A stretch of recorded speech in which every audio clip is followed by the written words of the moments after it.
Hi, I'm Philippe Herndon, and I'm the founder and owner of Caroline Guitar Company. These are my notes on innovation.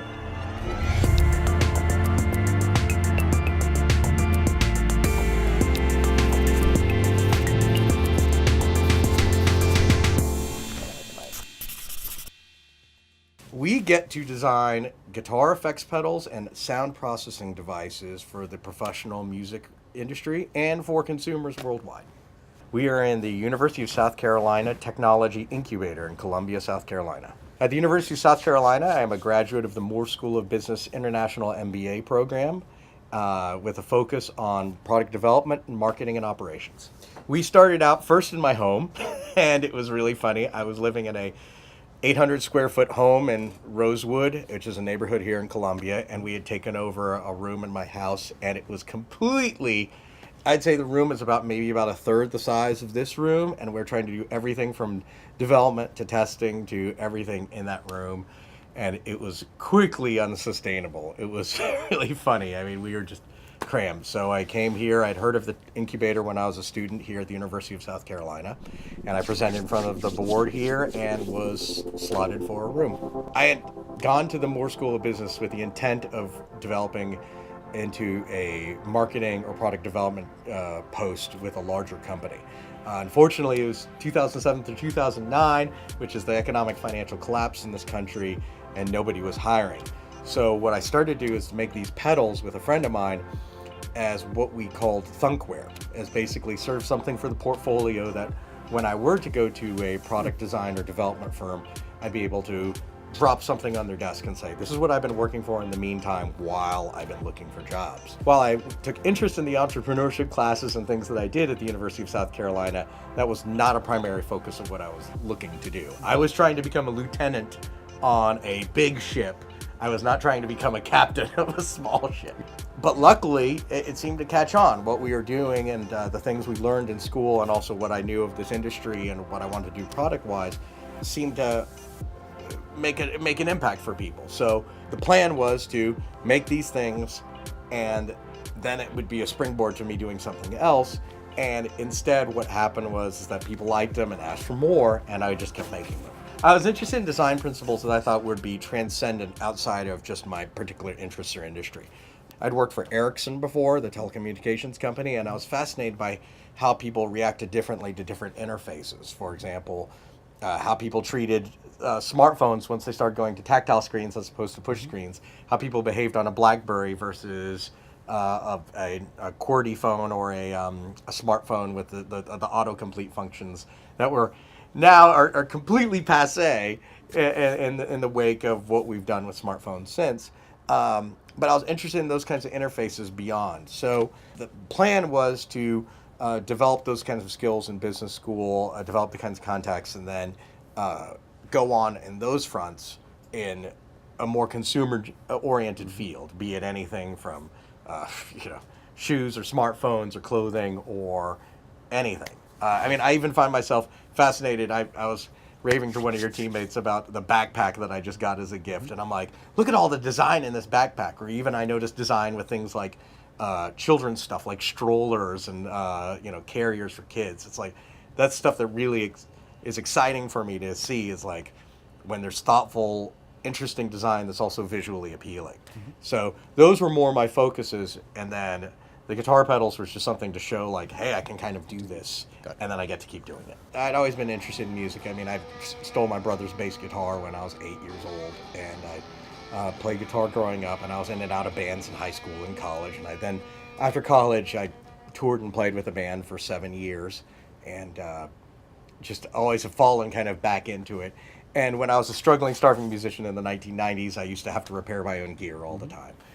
Just because that stuff adds up. If you're taking something to a tech and you're paying $50 each time, when you're paying for it out of your musician habit, it doesn't really add. It makes sense. Mm-hmm. So I learned how to solder. I learned how to read schematics. I learned how to just kind of root through things and kind of just this rough DIY approach to this stuff. And then over the years, I had accumulated some ideas of what I would like to see done differently from my experiences as a player. In the midst of the collapse and everything, you go back to what you know something about as a starting point for than exercising the tools that you want to put into use. So I knew about guitars. I had a provisional patent design on a guitar idea that I wanted to do, and I just could not get it made to save my life. I just did not have the resources. I did not have the engineering skill. I did not have the ability to do these things. And just when I was about to just wrap it up and say, oh, I don't know, I'll take a job doing whatever. At this point, I mean, when there's a bad economic correction, you'll look at anything. I then met with a friend who I described some of the ideas I had about distortion pedals, and he said, well, just set up shop in my garage or something like that. We'll fart around. I've got an angle iron, and we have chemicals and stuff, and we can just make something, you know? I mean, we can etch circuit boards. We can do different stuff just to make stuff happen. So I sat there. I busted ass for several days trying to get the first prototypes made. I mean, and this was all total DIY style. I mean, this is like I was sitting there with a Sharpie on copper plate and drawing out the mapping of how a printed circuit board would go. And then we'd dip the copper plate into etchant, and it would strip away all the copper and just leave the traces of where the components would go. And then I had to take a Dremel tool with a bit attachment, a drill press attachment, and drill every hole for every component. And then I put every component in and then soldered them together either with the traces or with the leads, and then put it into this box that we ground out of sheet metal and then drilled holes into, put it all together. And I remember I built it all to, we'd spent so much time on this thing. I mean, and we're in the hot, I mean, this is summertime in Columbia in 2009, and it is hot. And I just remember we're in a garage, and we've gotten this done, and I put it together, and I test continuity, and it should work. We plug it in, and it doesn't work at all. Like, it does not make a noise. It does not do anything. There's nothing happening. And I just lied down on the floor of this guy's garage and just buried my head in my hands. Just kind of just like moaned and groaned for a moment. And I went home and I looked at my wife and I said, I'm going to mope about this for 24 hours. I'm going to mope about this for one solid day. And then tomorrow I will get in there and get a continuity meter and figure out what's going wrong. And I moped about it, ate dinner, went to bed, woke up, showered, cleaned, went back to the guy's garage. And in 15 minutes I solved it. And that was our first prototype. And that's where we went. Then we decided to go to a trade show. It was really funny. And we went to the trade show, and literally we had one product. One product. We went to a trade show that we were invited to, a regional trade show. We went with one product. I had built 3 prototypes. All 3 worked barely. Like if you shook them or something, they wouldn't work. And I went, but people were pretty excited about what they were hearing. And then like I had 3 or 4 retailers right from the get-go say like, I want that. If you're going to make more of those than what you were planning to make for just your friends, if if you're interested in doing more, count me in. Mm-hmm. So, I mean, away we went from there. I mean, and again, I was still in the mindset of like, I'll do this and I'll show this stuff. And then eventually I'll get signed on I'll find some big creative consulting firm that'll hire me on to meet with companies and do stuff. And but I just never stopped. After that point, I was like, wow, we have to keep making these. And then people are asking for this, and you just keep making it. It's a matter of like, well, people still want the donuts. Might as well keep making the donuts, We've done final assembly and testing for all 12,000 pedals here in this shop. There's been components that we've used where we've contracted with different firms where they can do faster soldering or things like that for us than we can do here.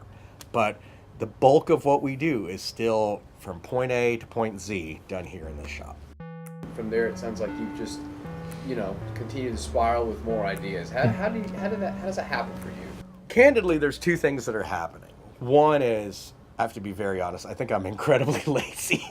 Like, I'm a really lazy dude. Like, I think, this is just something my whole life, I laugh about this. Even when I had, like, a 4.0 in grad school, I was laughing. I'm like, I guess my process consists of, like, delaying what I have to do until the very last moment. And then panicking and doing it really, like, hurriedly. So there are 2 things that happen. One is I took my time developing things, and there's a lot of it is editing. We only release 1 or 2 pedals a year at most, because a lot of the time is spent in editing. My father was a newspaper editor, and I'd see how many drafts he'd have gone through as an editor from what was originally handed to him by a reporter or a columnist versus the final edits. And sometimes it was 6, 7, 8 edits. And I had that same experience here. Where it's like, just because I make something and it sounds something and it makes a good sound and I feel pretty pleased with it right from the get-go, does not mean that we are ready to go. A lot of it then has to come back to, well, what happens when I come back to this 2 days later? What happens to it when I switch out these components? What happens to it when I change these component values? What happens when I change this component material? A lot of it is, what happens to this when we put it in the real world as opposed to the theoretical world? There's the theoretical plane of how these things are supposed to work. Then there's the initial practical plane, or the initial physical plane, where they're on a breadboard and they make a sound or they do what they want per the schematic or the design. And then there's the real world, when all of a sudden it is on a printed circuit board, in a product, getting stomped on, being played through loud amplifiers, being played by people who aren't the same guitar player you are. And then all of a sudden you have to then reevaluate the product. One thing I was grateful for from my professional experience at Ericsson is I was able to witness and observe product development teams, and they had what they called toll gates. And they said, at this toll gate, we just have to make sure there's proof of concept. At this toll gate, we have to make sure that we can actually build this thing. At this toll gate, we have to see actually what happens when users use these things and how we have to change the product. So the beauty in these kinds of devices and our ability to take time with these things is that while we're developing things, I can learn about other things that we want to do for future releases. And we've talked about having things in our pocket that we can do for future releases. We don't want to. I saw a lot of companies would come out would launch from the beginning with 8 or 9 products right from the get-go, and it would flop because it became readily apparent that they had not taken the time to develop expertise and understanding of their work for all 8 things at once. These things are too disparate to really understand all from the get-go. So our customers have been patient with us. They've allowed me to take the time to say, hey, I'm going to release a tremolo pedal, and I'm going to spend a year studying the tremolo pedals that I like. I'm going to spend a year studying the tremolo circuits and amplifiers that I like. And then we're going to elaborate on something based on that information. We scaled through retailers, but then there's a point where we reached a level where just existing cash flow from operations was not enough for me to just certainly start turning out product. And then there are moments where we wanted to take leaps and see if there's also interest in product that we hadn't made yet. So we did 2 different crowdfunding campaigns. We were the first guitar pedal company to ever do a crowdfunding or Kickstarter campaign, at least to the best of my knowledge. But what Kickstarter has told me is that we were the first. And it was really interesting. We did the first campaign, I remember, we set a very reasonable goal. The goal was just whatever cash flow we needed to keep going and make the product to get going. Because I don't feel that when people are crowdfunding or customers are funding things, they're paying for your lifestyle or they're paying for your, you'd have fancy offices or feel like you can walk around like, I'm an entrepreneur. Like, they aren't paying for that. What they're paying for is, in my opinion, just to get you going. It's Kickstarter. It's like a jump start in your car. It's like someone's paying to put cables on your battery and get your car started. They're not paying to drive you to go get sushi, right? So we did a Kickstarter, and I'll always remember this. So it's at this time there's so much suspicion around anything in crowdfunding in music, or there's like an initial backlash, like, oh, some guy wants to record his album of music no one gives a shit about. He's going to crowdfund it, right? And so I remember we put the campaign together, and I went online, and I just saw I was getting just torn up in these forums about doing a crowdfunded guitar pedal. I was just getting blitzed. And I remember there was one dude, he was just lighting into me, and it cracked me up. He had posted on this forum something like 53,000 times, which, if you think about it, you do the math, like, if you assume he's on this discussion forum for 5 minutes, every one of those 53,000 times he's on. Let's say 5 minutes of typing and reading. Like, this guy had spent more time on this discussion forum than, like, I had spent in undergrad. And I was like, wow, they're really tearing me up, you know? Like, they're just beating me up on this stuff. And I went to bed a little mad. I was punching my pillow a little about that.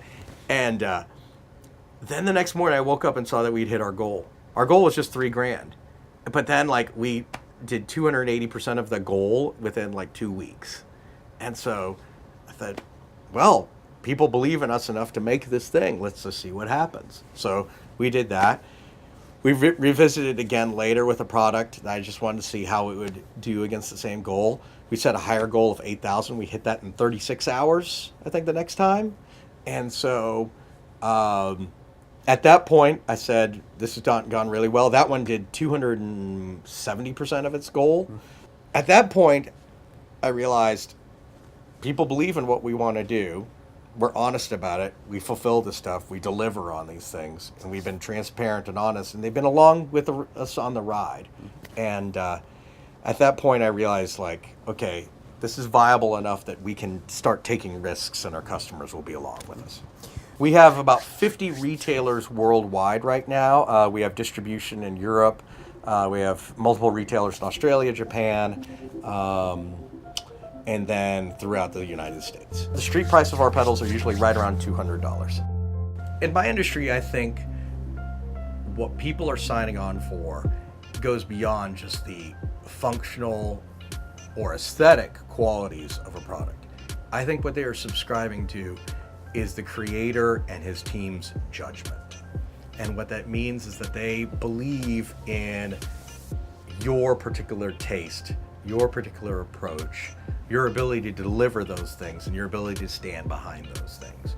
It became apparent to me in my interactions with customers that they really liked how my team and I were putting things together, how it looked, how it functioned, how it felt, but also how it sounded, and that it was something that they appreciated sonically. I had people tell me that they liked a certain kind of robust quality to our distortions. They liked the responsiveness. They liked the feel. And those are things that once you find somebody who understands those approaches of what you do and that you like them, you'll go back to them. I think of it as similar to the microbrewing industry, which has a lot of parallels to my industry. Microbrewing industry is blown up in the United States. A similar parallel in my industry is that for several years, I was facing 5 new competitors a week. And what that speaks to is people identifying with a certain flavor and appreciating that flavor. I laugh about how every time I go to buy beer, I'm consistently grabbing 1 or 2 or 3 brands. Because I was like, I liked what those guys did. I like the flavor, I like the weight. And it almost doesn't matter whether it's an IPA or a stout or a wheat beer or whatever. It's almost more that I've grown to trust that brand to deliver what I want. And I think a similar thing happens with us. I think our product has a different kind of feel and sound throughout a lot of different avenues. I've had some people describe it as a certain kind of firmness or stiffness or robustness that may not be for everybody, but for the people who like our work, they like our work. We've been lucky to have some really cool musicians like our work. Been really proud of the work we've done with Jason Isbell, Dave Cobb, Nashville producer who's produced Sturgill Simpson, Isbell, Miranda Lambert, lots of people. He gave us the idea for what became our Hawaiian pizza pedal. He raved about our work to Premier Guitar, about the kilobyte delay. We've had great interactions with Nels Cline of Wilco, who's a wonderful guitar player, just an absolute dream of a guitar player. Have a hilarious story about Ben, one of my employees, going to show Nels Cline a bunch of pedals. And Nels Cline is like, here, you play, and hands Ben Nels Cline's priceless 1959 Fender Jazzmaster worth tens of thousands of dollars, is making Ben play the same riffs that Ben says he played for 12 people in a bar in Charleston, while Nels Cline is testing out pedals in a big arena in Atlanta. We got wonderful praise from David Torn, guitar player who's played on everything, played on David Bowie's last record. He's a Hawaiian Pizza owner of some of our stuff. He used Kilobyte on some of the David Bowie stuff. Laura Jane Grace from Against Me, really awesome about her work. I think the most moving for me was Chris Cornell, the late lead singer and guitar player for Soundgarden and solo artist in Audioslave. I remember getting a call from his guitar tech, Stephen Ferrer Grand, and it was just a really moving conversation where he's like, Chris really likes these things. He wants 2 of each of them. Can you make them? And what he wanted was something that was exclusive we were making for a retailer, and I couldn't do it just out of my sense of obligation to the retailer that had given us money. I messaged his tech and said, I'm going to make something I hope he'll like as much. Just give me a day, please. I went home. I have a drill press at my house. I took blank enclosures. I drill pressed them out. I didn't want to interrupt the guys here while they were working on pedals. I took hammered spray paint that people use for like benches and things like this. Hammered spray paint, baked it in a toaster oven, stuck Dymo labels on it, like basically to look like our original prototypes with like just the old school Dymo labels that go ka-tung, ka-tung, ka-tung, ka-tung, that people used for like filing cabinets in the 1970s. Labeled all the things with Dymo labels, put knobs together and wired it with this extra mod that we thought he would like. Boxed them up. They loved it. And I was just so thrilled because it's such a gamble. I was like, if he doesn't love this, it's going to be really embarrassing that I asked them to give me a day to ship something out to them that they really liked. Zubin Thakkar is the guitar player and musical director for Shawn Mendes, playing our stuff at the Grammys. I mean, sending me photos on Instagram of like, here's my board at the Grammys. You can see there's some of your stuff on it. It's just pretty amazing. I think a big part of it is the social media and the different ways we all, not just the social media from the individual artists or our social media, but the social media of different media organizations as well. So when they do a rig rundown and they're in Dave Cobb's studio, or they're talking with Scott Holiday from the Rival Sons, or there's a YouTube video of Vance Powell, who's a legendary Nashville recording engineer, and he's got a kilobyte on his rig, and he's showing how he uses it for stuff. I think all those things all contribute to some sense of brand awareness in the world. But I think it goes beyond just brand awareness, because there's going to be stuff that's out there in the world and you don't care. What also matters a great deal to me is not just brand equity in an intellectual capacity, but your accountability as a human being and as someone operating in business. So it's been very important to me that I and my team treat anybody who has a problem or any question no differently than if they are John Butler from John Butler Trio calling to see if I can overnight something to him in time for a gig. I think of it in terms of the sphere of stuff like service or repairs. So there's a great thing I remember from business school. I only remember at this point only like a dozen things from business school. Maybe how to do a pivot table and a couple stories. But one story I remember reading was a study done, I believe, within the airline industries, where they said if people have a bad experience, it negates 10 good experiences. And that was really fascinating to me. They have to have 10 solid customer service experiences to make up for every bad one. Because when people have a good experience, they might tell one person. If they have a bad one, they'll tell everybody. And I know, if I get treated badly at a restaurant, I'm gabba, gabba, gabba, gabba, to everybody. That informed me a great deal in terms of how we handle stuff with people who have questions, how we handle a repair. We jump on repairs like grenades. I mean, they are like, something's wrong, I tell them straight up, we want you rocking and using our stuff as soon as possible. So what can we do to get that right? I mean, we've gotten it down to a pretty exact science where I turn around stuff that comes back here for people within 24 hours because I just want people back up and using our stuff. The first employee and partner I had on this, I could feel they wanted to be part of something. And they saw some promise in what we were doing, and it seemed fun and cool. And I think that's a big part of this, is just not interrupting people's desire to be part of something. The best employee I've had who's been with me for 6 years is a guy who just bluntly asked me, hey man, I know how to do this stuff. Can I help? And I was laughing about this because I was talking about this with somebody who was trying to get hired for something not related to our work at all. And I went, man, as an employer, I've come to realize there's 3 things. Do I know them? Can they do the job? Are they a jerk? If there's the right answers to those 3 things, they're probably getting hired. Oh, do I need them, really? Or it's like, do I need them? Can they do the work? Do I know them? Are they a jerk? It's those 4 things. And if those 4 things are in alignment, people get hired. That's one thing that's been important to us. Is can they be around us? Can they be in our environment? Can they be in our culture? Can they appreciate what we do? And that's been an adventure. That is a real adventure, as to find the right balance of people who appreciate and are passionate about what you guys do, but also are aware that as a startup, as an entrepreneur, as someone going through this, it can be a little topsy-turvy. Two things I think are really worthy advice from people in creative work, in music, in arts. I think it's really important to produce. I think it's incredibly important to produce. I think a lot of people get hung up on their first thing having to be perfect. And it doesn't have to be perfect. You can get something up in the air and then start revising it. You can get something out and it can flop, and you can just say, okay, well, what information can I take from this and do a second version? The best songwriters I know, the most successful songwriters and the most successful musicians I know are always creating. They're not sitting on their laurels, and they're not sitting around saying, if something didn't succeed for them the way they want, pointing at it and pouting and saying the world has been unfair to them. I mean, the world is obviously unfair to people. The world is unfair to people in scales that are way beyond anything what we encounter in the world of business. What is incredibly useful from this is discovering what information you can take from this, how you can process that pain or that difficulty or that adversity, and be able to make something new from it.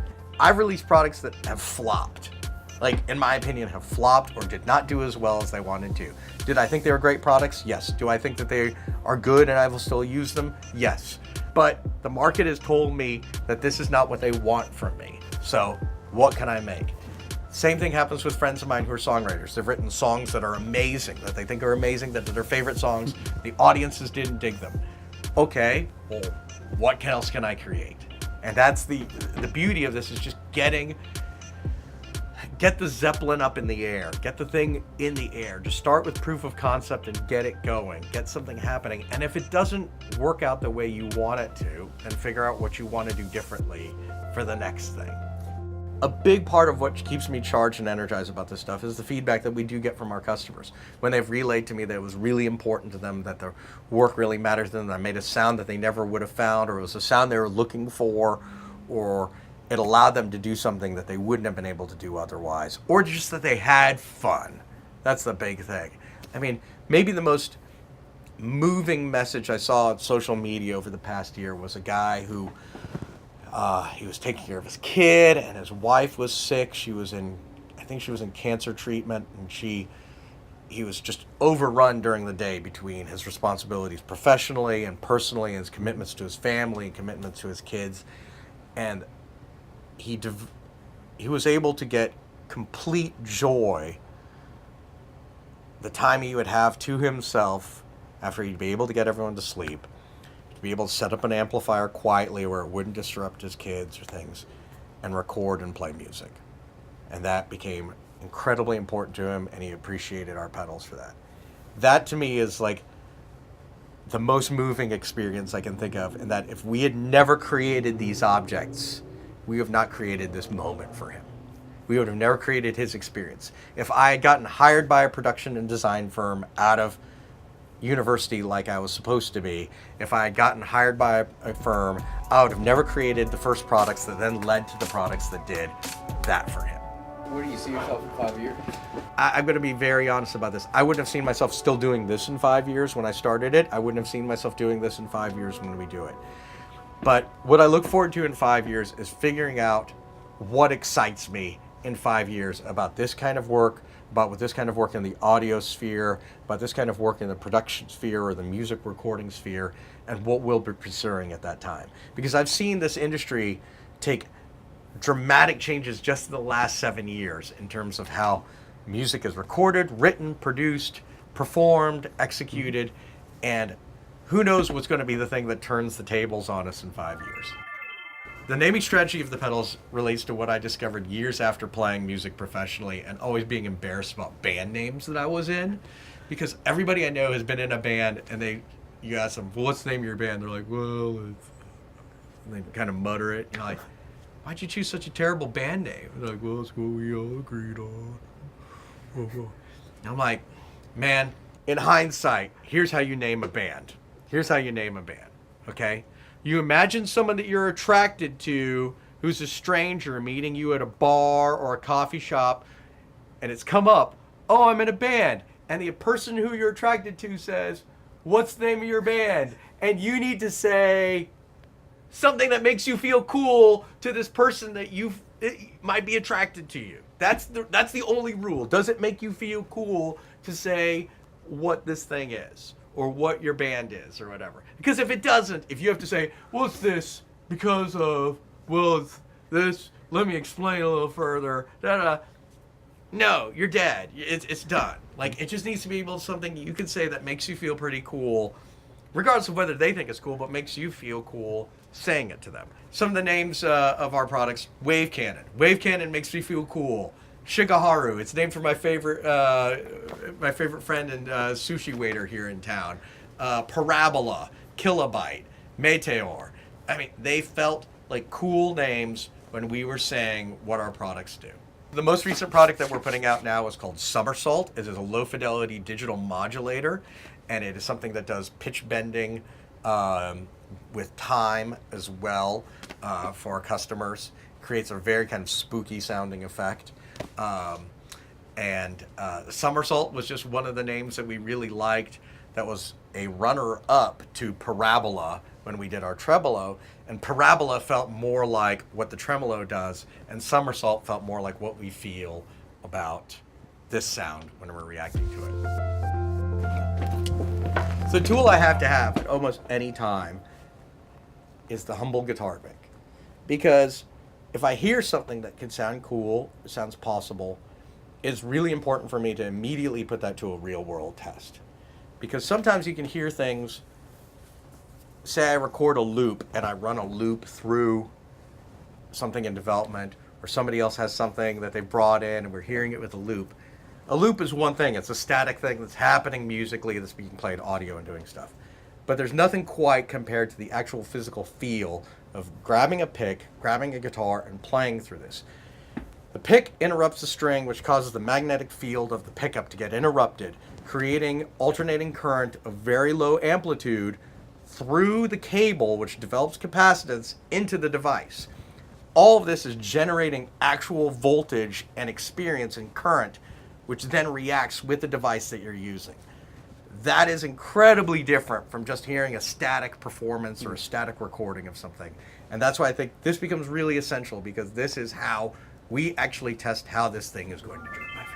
We were lucky in business school to get introduced to the concept of a style guide. That was something that, even though I'd worked professionally for a long time, I'd never thought about how important those kinds of decisions get made. And I remember I was shown Skype's style guide, and I remember thinking, oh my gosh, they are so specific about everything from like that shade of blue to the typography they use, to the typography of the logo, to the typography that they're using in all the communications, to all the verbiage, all these things. And it became apparent that once they'd established a style guide, once they established kind of a visual, their visual dictionary of what they were going to use, their visual guidebook of how they were going to communicate their aesthetics, a lot of things ran downhill from there, because we were ascribing back to the concept of the style guide, or we were taking deviations or variations from that style guide. So our typeset got established, our iconography and mindset got established, our size of box got established, our placement got established, and within those boundaries then became those boundaries really helped us establish what we wanted to do creatively within those boundaries. Okay, so this is the new logo, or one of the counter logos, and this is for the Caroline Corporation, which is our side brand of Caroline Guitar Company branding. And the Caroline Corporation is a fictitious 1970s evil corporation shut down by various arms trading and defense scandals of the 1980s. It's very much based on kind of our imaginary Omni Consumer Products Corporation from RoboCop, mixed a little bit with Dharma Initiative or Capsule Corporation or different things. And it's just sort of our funny joke where we're like, well, what would our 1970s bosses have made us do? When we're like asking a question, like, imagine what Caroline Corporation would have made us done, and then we do the opposite.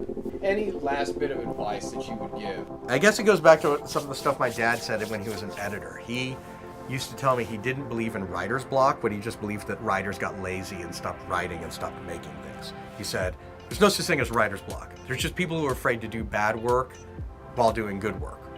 He's talked to me about reporters he knew, columnists he knew my dad was at the Dallas Times-Herald, Los Angeles Times, Miami Herald, United Press International.